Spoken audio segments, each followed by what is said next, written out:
In this episode... Hi, I'm Chris, FI_FPL addict, and this is all about West Ham.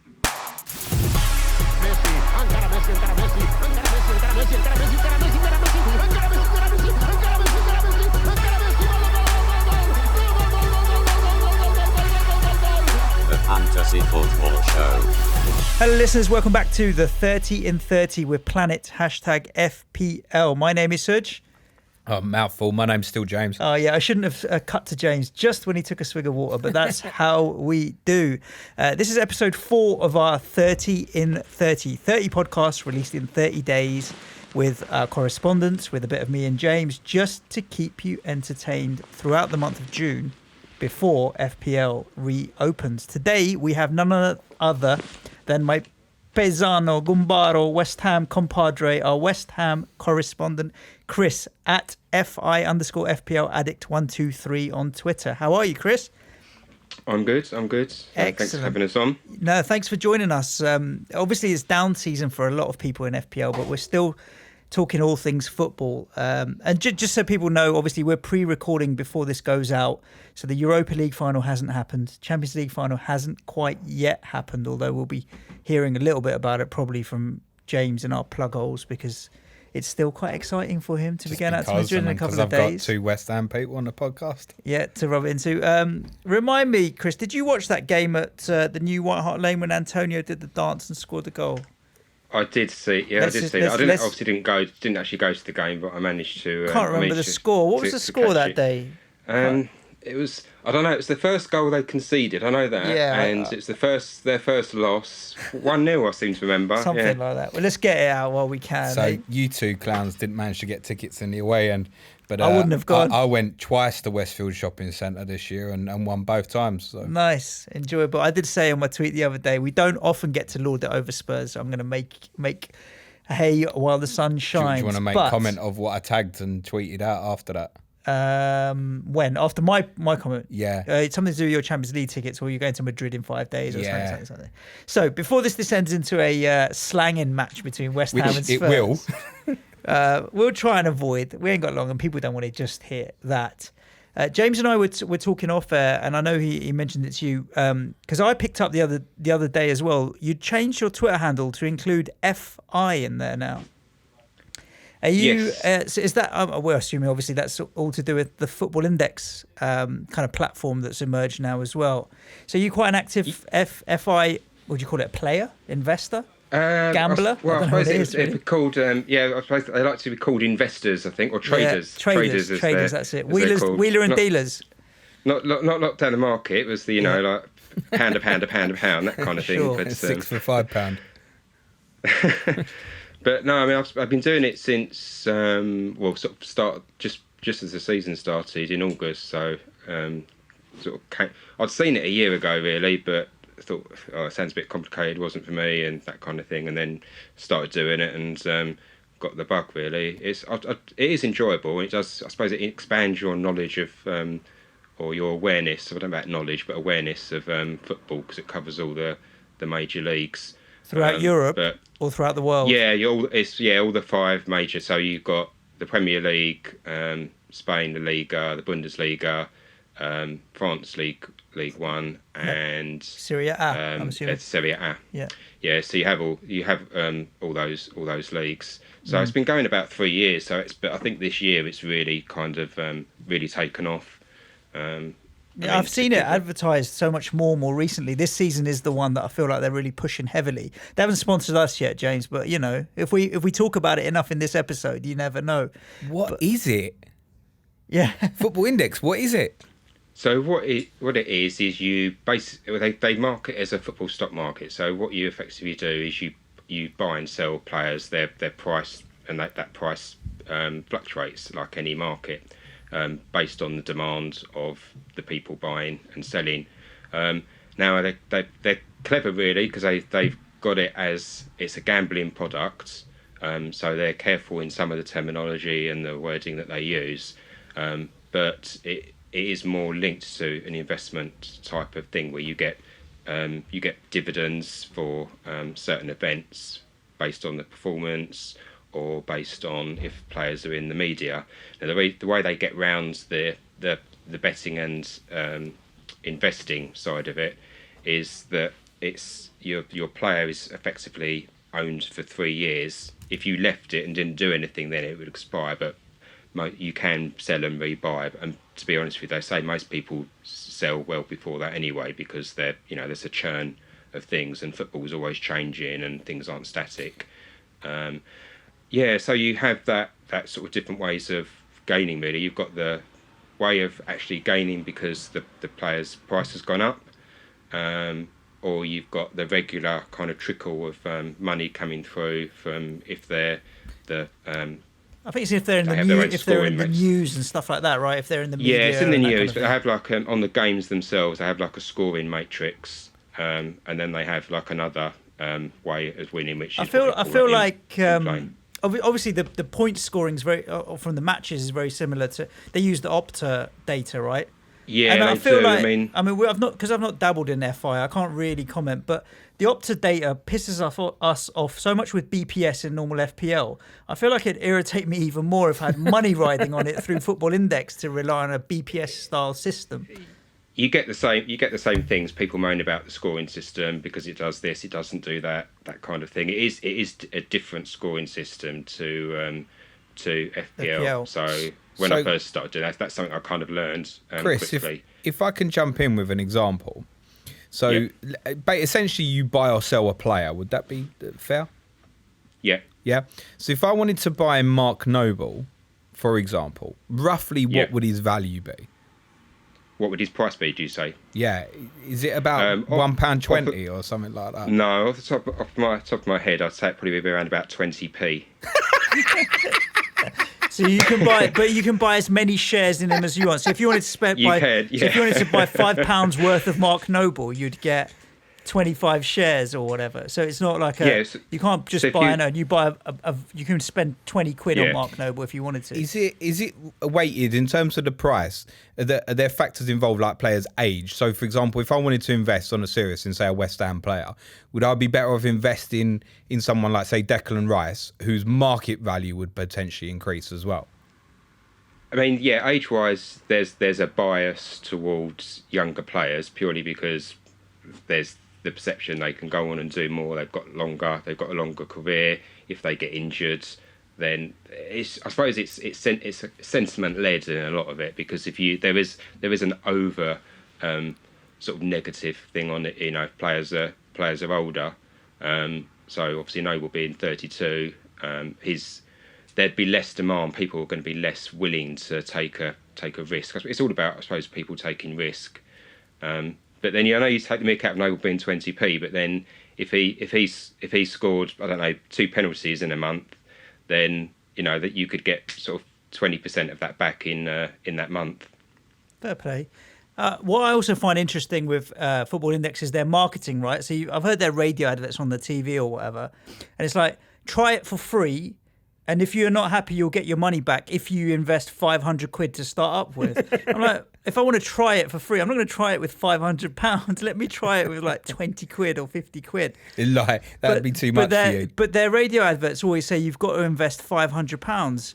No, is you it the don't type have of to- thing don't that have to you don't do- have to, but to get your money back if you don't enjoy it or something or whatever? But is it No, the type I think of thing it's that up to 500. Ah, up okay. to 500. So they probably need to made their wording clearer. Right, I So see. if you started with 100 in the first 7 days, they did something in January where they linked it in with dry January. They called it try January. Right, okay. Where Well, you that's could do it for clever. the whole month, but Cheeky. normally it's 7 days. Yeah. Right, And then okay. if say you did something really stupid and you lost money on it, as it were. Yeah. Then if you thought this isn't really what I want to do, then you could get your money back essentially. I think they're confident because most people don't lose money in the longer term. Right. And I think they're basically I suppose they describe themselves as a disruptor to the bookies. It's another way to lose your money or win your money or what have you. Do you own any West Ham players, Chris? What's that? Do you own any West Ham players? I do. Only they're not sort of the main players really, because whenever I've owned them, they've ones that have actually cost me money. Because Philly Anderson. I had a note of it just before he decided he was going to go off to China because he had some great fixtures coming up. And it was over the Christmas period in January and everything else, and then he decided to go over to China. So then his price goes So there down is a bit. massive. It's similar to FPL. There is a massive prediction element to this, right? What's that? It's similar to FPL. There is a massive prediction element to the game, right? Yeah, there is a prediction element. You have that. I suppose I mean, to be fair, I'm still learning it really, but there's so many different ways and factors you can do it. I mean, you've got the FPL element. You can use that kind of knowledge where you're looking at fixtures, in advance and seeing if I don't know, a team that's got more fixtures than the others in that time, or good run of form, all that kind of stuff. So yeah, there is parallels with it. Interesting. So I enjoy it. I was crap at betting, and that's why I sort of it kind of got me interested a bit because you should I take it tended up to lose more than I won. Yeah. It sounds right up my street. But I was going to say to you, Chris. So for the 99% of our listeners who play FPL but haven't got a clue about Football Index, and maybe they're from overseas where they may not even be allowed to register. We had a real good chat with Paul, Sky player in FPL, who was teaching us about the similarities from the Sky game and what he used from that to help him in FPL. Is there anything from Football Index that you use to help you make any decisions in FPL, or is it literally two separate things and it just happens to be a second distraction, hobby, black hole of time and money? That's 2 podcasts running. You've asked a really good question now. Well, I'm getting good at this shit, mate. No, I think there are parallels. I mean, I think first when I was doing it, I kind of started using the FPL bits in a way, but you have to be a bit careful on that because the scoring system is different, a bit like the Sky game. Probably helps a little bit because I've done the Sky game before, so I was already kind of aware that you might have a different scoring system, so that wasn't something I had to adjust to as quickly. As far as the other way round, I suppose it's more about awareness because you tend to be looking at things a lot more on news, if more kind of about teams or players, that kind of thing. If someone's leaving or transfers, if they linked with other clubs, are they not? They're no longer in the team, all that sort of stuff. And obviously you're doing it with other leagues as well. And obviously people were tweeting about it. There's a community like there is in FPL. So I suppose with that it helps in terms of information, and also I suppose it helps when you've got a new player coming into a club because you're more likely to have heard of them than whatnot, or you've got access to information on their performances from what you've seen on Football Index. So when we sign, I don't know, whoever the next amazing player that's going to be in the Premier League, then I could look and see what they've been doing for their previous Maxi club Gomez, and how effective they've been. Maxi Gomez is the one. Don't think that one's happening somehow. Come on, 50 million, we'll have him. Stop it, Suj. So does the site, Chris, does it hold information on players in terms of historical data and stuff like that? It doesn't hold. They're looking to expand all that, but there are a couple of sort of data providers. It hasn't got things like XG and stuff like that, has it? What's that? So he hasn't got things like have XG, XG and stuff. What I tend to use is I use something called Index Game. There's a certain amount of free that's on it as well, and there's a community in it, and they do like player reports or team reports where you can see you can get the same sort of data that you can on FPL, like passes, shots on target, all that kind of stuff. But that's like a separate product. They're not as good in that sense of actually having the data in their own system, like FPL do. He's very clued up for West Ham. They've been going 3 years, so they're established. I was just going to say, to be fair, we've been talking about Football Index for about 12, 13 minutes, which is enough to get us a sponsorship deal now, That's I reckon. the end of the podcast. And Chris, just to be fair, if we do get any money out of Football Index, 10%'s yours. Job done. Nice one. Thank you. Let's talk about FPL. Yes, how was your season? Bad.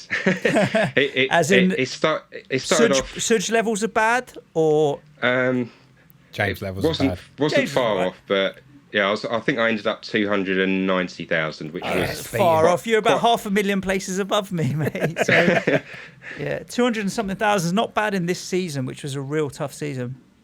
Yeah, I mean, when I look back at my history, I think I seemed to go up and down from about week 19. I was about 200 and something then, and I thought, I'd kick on from that, and it just never materialised really for one reason or another. Took a risk in the wrong time, or got the wrong player in, that kind of thing. But I think I listened to maybe too many sources. So, and I think maybe the say Planet FPL podcast. Yeah, you listen to Planet FPL too much. There is that theory of over-management and the issue that comes with too much information as well. So I definitely agree with you that I had a similar. There was a couple of times this season. Once around about game week 8-9 where I hit 300,000, and once quite late in the season in the 20s. Game week 20 something that I hit 300,000 again, but both times I really dropped off. So I think I hear what you're saying about yo-yoing a lot this season. It happened to a lot of people where they'd get up close to that top couple of 100,000 and then dip all the way down to the millions. I think the player price over the last few years has been a factor, because maybe when I was doing it sort of 3 years ago, then the player prices were a lot more aggressive in their rises, and you'd get a lot more rises in a short space of time. So that was almost a tactic and a way of playing the game more. You could have an extra sort of 5-6 million over a lot of people, especially in your mini league, who weren't really looking at it at prices, and that kind of the second half of the season or the final sort of third of the season, you just sort of go through the ranks like a knife through butter, really. But that's where I think it's changed. So it's a great point. Actually, it's the number of players that has massively affected that. I think. I would agree with you. Having said that, when we spoke to Paul Sky, player in FPL, who is 48th in the world, in the Sky game, value doesn't come into it, and he said he completely punted value and ignored it this season and ended up top 50. So, but I think if you look at the majority of managers, value is definitely something that they consider, and it's up there for me as one of the things that you really need to keep an eye on. I don't think it's as important though. I think you have to be careful with it. I think it's more about not losing value as opposed to chasing value. Yeah. You end up making transfers that you wouldn't normally make necessarily. Yeah. I think if I was ranking the most important things to get right, captaincy pick is still up there as number one for me, but values maybe second or third, close second. There's a massive tendency early in the season for players who've played the game for a number of years to become a little over obsessed with value in terms of, I'm already 0.5 behind this squad, and you think, if I jump early I can get double rises, and you do find a lot more earlier movements earlier in the season because of that desperation to hang with the value, I think.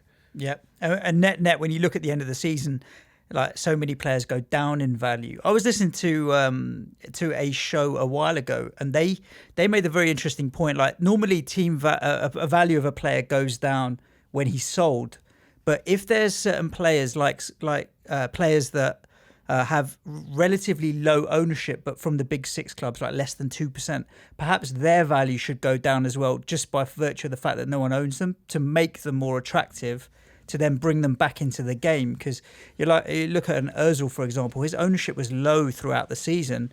If his value was dropping throughout the early part of the season because of his low ownership, he gets to a tipping point where actually Ozil drops to like 7.5 or 8 million. You're probably still thinking that. It's going to be relative to the buys and sells. So like Nasri was the player who dropped the most from West Ham this season, despite joining in January. He was the biggest faller in price from the original, dropped 0.6. But a lot of that was because people gambled. I say a lot. A few people bought and gambled when his price was locked. Obviously, then I think after the Arsenal game, he hardly played, did he? And then obviously everyone's selling. So it's almost, in terms of the data from the price driven, there were basically no buys and then a lot of sales. Yeah, and that's why his price nosedived so much.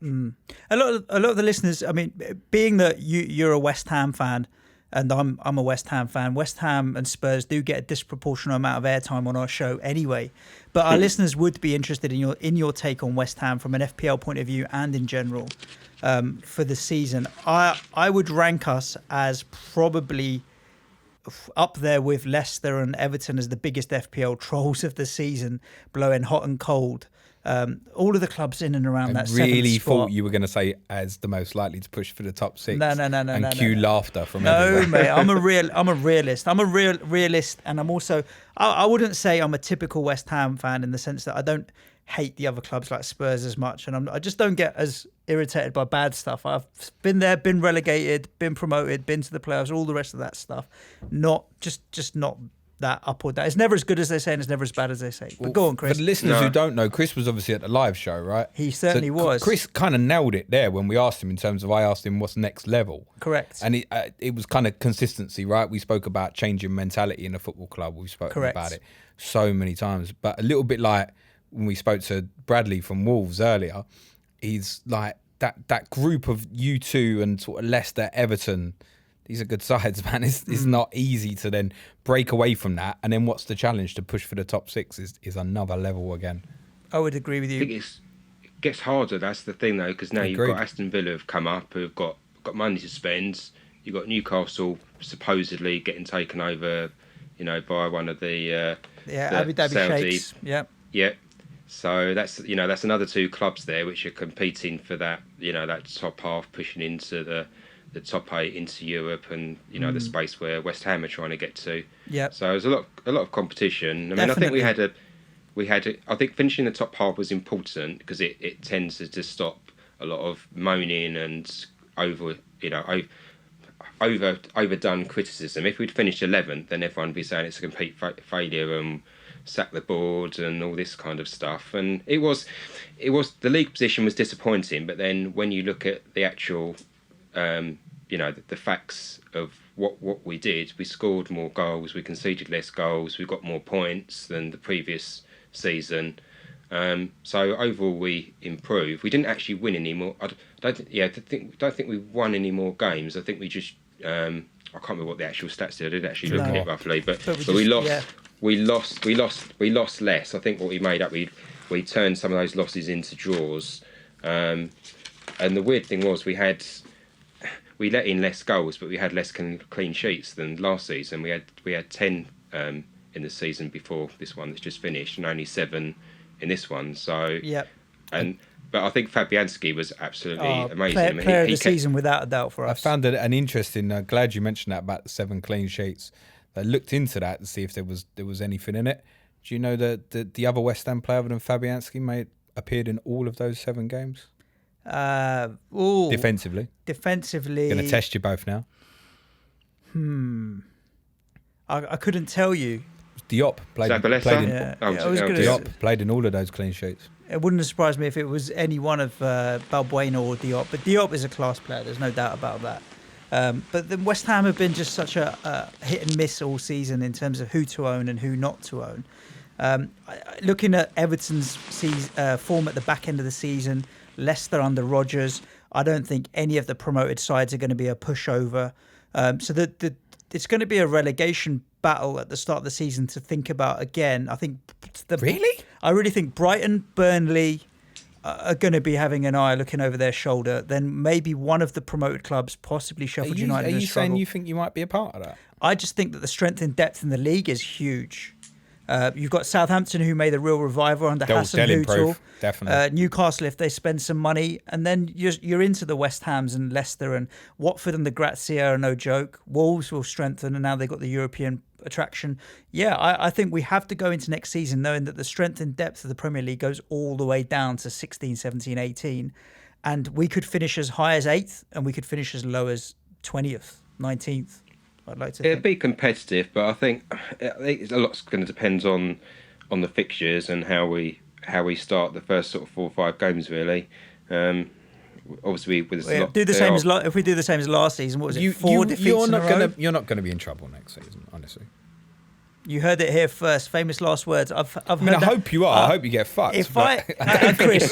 Chris, you're probably the same as me. If I had £1 for every time someone said to me, West Ham are too good to go down. Yeah, it's true. Trust me, we wouldn't be begging Football Index for sponsorship. I just think there's definitely 5 or 6 teams definitely inferior to you. Definitely. I don't think it's, as we said earlier, I don't think it's going to be that easy to push into whatever West Ham fans think that next level is. I mean, where do you go and buy? So I think the main target's got to be a centre forward, isn't it? 100%. I think if the board can maybe keep their mouth shut a little bit more, because I know they've already sort of said, well, next season, this season was good, but next season, we want to be pushing for Europe, we want progress. They've already kind of I wouldn't say put pressure on it, but they've already set these expectations of people. So they kind of set themselves up for a fall in a way. It's possible. I think we could finish higher than this season, but we could finish lower. I don't really expect to. I expect us to improve.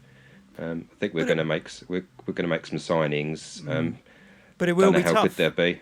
It will be tough. It will be tough. Christ, you two are fucking depressing. But Come on, let's cheer out. Chris, which West Ham players did you own this season? I had Fabianski for most of the season. I had him at the start, and then I moved away, and then I got him back for the end of the season. But he was a 4.5 set and forget, despite only 7 clean sheets for the season. But you could see him moving up in value next season. He's got to be 5, in my opinion, next year. And I think he had the most saves, though, didn't he? By far, by a distance, yeah. Yeah. He's the only West Ham player, I think, correct me if you think I'm wrong, Chris or Suj, he's the only player I see getting a rise, Fabianski, from West Ham. Maybe Rice, but I think he'll be reclassified as a midfielder. That's the thing with Rice, he'll be moved back into his proper position. If he goes into midfield, though, I don't know. He could go to 5 still, just because he'd be popular, rather than maybe he should be 5. Yeah, I said to you at the show, I think it'd be similar to when Dyer got moved, and they'll just stick him at 5. I think. Yeah. Who else did you own throughout the season? I had Anderson for a little bit of time. So do we all. I think, do you know one of the things that I had him a couple of times, but one of the times I was considering who to bring in, and West Ham had some good fixtures. I think it was when James put the curse on him, saying about he always does well when he's on TV, and I looked at he had 3 TV games and he did nothing. Yeah, probably the worst signing of my season. I think he might go up $500,000. I don't know, because he was 7.5, I think, last year. He might go up to 8 because he got 155 Is that right? points. Started at 7. No, I think 7.5. 7. Yeah, I think it was 7. I think you two talk. I feel like I want to check that. I'm sure it was 7. I thought it was 7.5, but there you go. But James, you could well be right. Actually, 7 does kind of ring a bell. Did you own Arnie at any point in the season? I had Arnie. Had him at the start. And then hokey, in out. He came out. Yeah. I didn't want to take him out too much, because obviously he was a cheaper option, so I wasn't expecting him to score every week. But I think after January he was just sort of a dead duck, really, and he was a bit of a lead weight to us. Yeah. If I'm honest, I'd rather if we sold him and just got rid of him. I think he's just trouble now, and he's kind of made his intentions known, and I think me and James were talking a bit about it at the live meeting. But he as soon as an offer comes in or something more money comes along, he's going to be wanting to go again. He's 30, he's injury not prone old. now. His knees are shot. Aren't He's they? a very, very good player, and when he's at it, he's kind of talismanic for you. Yeah, but he's not that good. No, he's not irreplaceable. No. And I think it goes back to what I said about the whole mentality thing, changing the psyche of the club. And if you've got someone there who don't want to be there, ship him out, mate. I would agree with you. What are your thoughts on next season? Because I'm looking at the squad. Anderson was 7, by the way. Oh, there you go. James is right. I think it'll be the same. Carry on. Yeah, what are your thoughts on next season, Chris? Because I'm looking at it thinking, there's such a selection of players there, but really it's the defensive ones that were priced correctly, because Diop and Balbuena dropped to below 4.5 eventually after finished at like 4.2. Yeah, and that's cheap as chips for those two. You still wouldn't have gone near them. They're both threats at set pieces. The reason you wouldn't go near them is perhaps because there's better value elsewhere at that stupid price. In terms of Willy Bolly was always like 4.4. Johnny ended up at 4.2 or 4.3 after his injury and came back. So yeah, but I don't think they're too far off consideration. So if Diop starts the season at 4.5, he's in my thoughts, and Balbuena. And the only other one that I'm looking at is maybe Antonio, but I feel like that's a bit emotional. Nah, Arthur Masuaku. Unless he gets reclassified as a forward, and he's 3 million. He will be one that will get reclassified, I guess. You think he'll be a midfielder? I don't think so. No, he was classified as a sorry, midfielder, so wasn't go he? So to left back, but I still wouldn't consider him. Antonio's the only other one, but I don't know where else to look, really. I don't know what price it'd be, Antonio, as well, because he's 7 as well. They all were. Too and expensive. I think there'll be I think- that blanket again. They got to be I a bit wouldn't have him cheaper. at 7. I think No. if he was 6, which he's not going to be, he'd be straight in the team. Can't see, he But finished the season well. he did. But he should lose finished $1 million very just well. for his dancing. I think that they should factor that into the pricing. Does he dance like a bell end? Yes. 1 million cheaper. Well, I think he should probably get an X rating for his last one when they did that in slow motion on Sky. That was a bit unfortunate. I haven't Against seen it. I'm going Spurs. to get To on be the honest, old- it was the Spurs one I've seen. The yeah. people I felt Yeah. unfortunate Yeah. for were the girls in the club when he said he was pulling them moves out in the club. Oh dear. But I think with Antonio, he's in a bit of a funny position because I think because he was using him almost as a striker, Yeah. and if for whatever reason we didn't sign a top striker and we got, I don't know, the likes of Rondon or someone like that who maybe could come in and play, but equally might be just challenging and not straight in the first team, and he gets a start, and he's playing up front more, then he could be a good option. But my worry would be he's possibly the one who is most likely to lose out. When you look at the obviously you're going to have say Arnautovic or whoever we sign is playing up front. You're going to have Anderson. He's not going to get dropped. Lanzini's probably not going to get dropped if he's playing that sort of number 10 role. And then you've got Antonio on the right. And then it just depends. You've got Yarmolenko coming back, and you've got other Ghana players as well. Yeah, Snoddy, don't forget. Good And old yeah, you've got Snodgrass. Snoddy. Yeah, I mean we've got decent. We've got a decent. Well, what you've got squad, there is an but- unbalanced squad for Yeah. the players who can play on the right. Yeah, basically. true. I think the value would probably be next year. I think Fabianski will go to 5, unfortunately, which I agree. think maybe possibly prices him out, depending on what he's compared to other keepers. If he was the same as Pickford or someone like that, then you're going to be not too sure.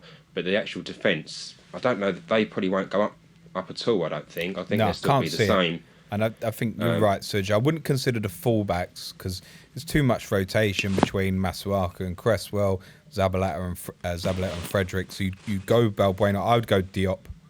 I think if you had to go for one of them defensively next year. Yeah, I don't agree or disagree. I think I probably disagree with you on the fullbacks. The thing with Cresswell was injury. That's why he got rotated a bit more. But he's clearly the better player. If he was fit, he's worth a consideration. I think there was some stats about how many crosses he was putting in. And on the other side, Zabaleta is like 300 years old now.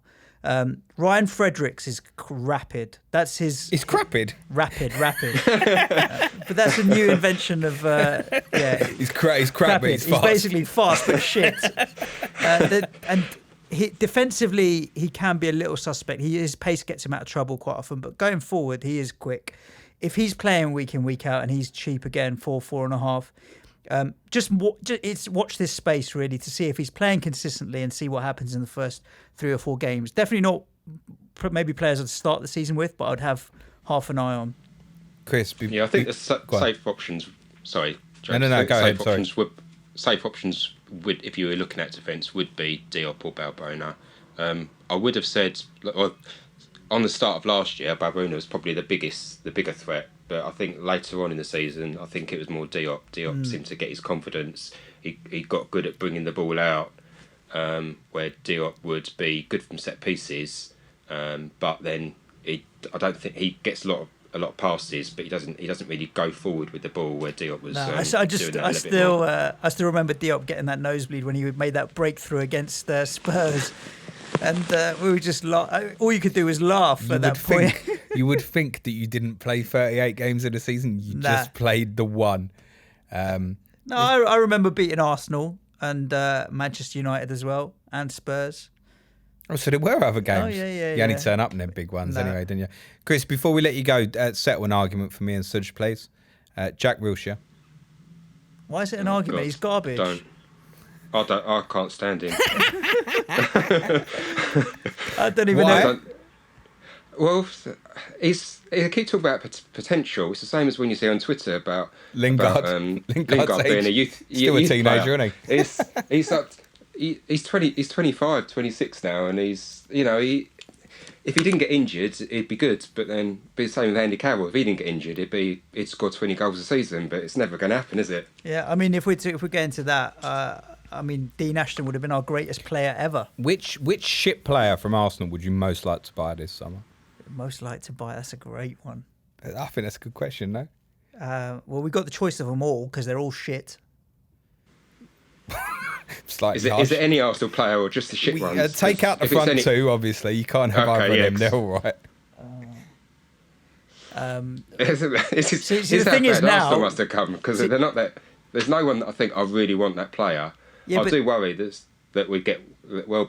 If anyone's could come, I could see it being Welbeck. I don't mind Danny Welbeck. He's a good player. But the thing is, Chris, when he's the way Chris he's a good player, James Welbeck. asked the question, at the point we've decided that it's not about their footballing ability because they're shit players.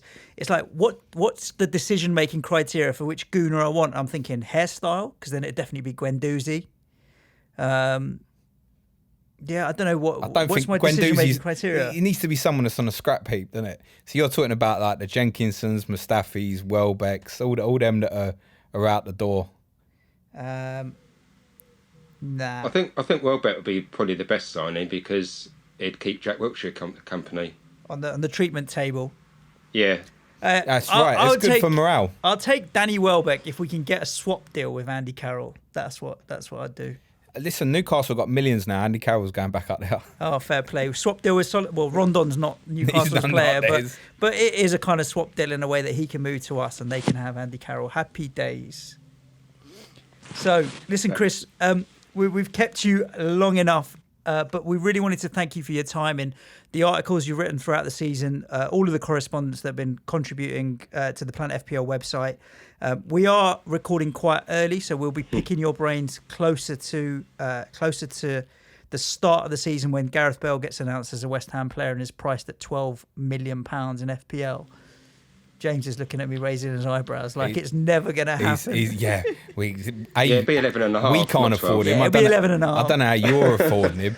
B, though, come to think of it, that injury record, he fits right in as well, mate. Yeah, and also his medals fits in with our mentality of our club as well. But Chris, we really want to thank you for the time that you take out to do that, as well as join us for this show. For all the Planet FPL listeners, let them know where can they find you on Twitter and anywhere else. So on Twitter as FI_FPL addict. So you can find us on there. So if you need to ask anything about obviously FPL, West Ham, or if you want to know about Football Index, I wouldn't hard sell anything like that. So if you want to know information, then just feel free to ask away. Top man. Cool. Other than that, anything else to add, James? No, thank you, Chris. Cue music, man, child. We're back into wrap up. We're episode 4, so we're back just because it's West Ham, you have to fucking long it out. I just want everybody to know each and every day throughout June, it's our 30 and 30 podcasts in 30 days. Today being day 4. Tune in again tomorrow for episode 5. Hit subscribe and hit your notifications just to keep you informed when the shows are going out. Other than that, go on, James, say it. Cue music, man, child. Ciao for now. Bye, guys. Messi, ancora Messi, ancora Messi, ancora Messi, ancora Messi, ancora Messi, ancora Messi, ancora Messi.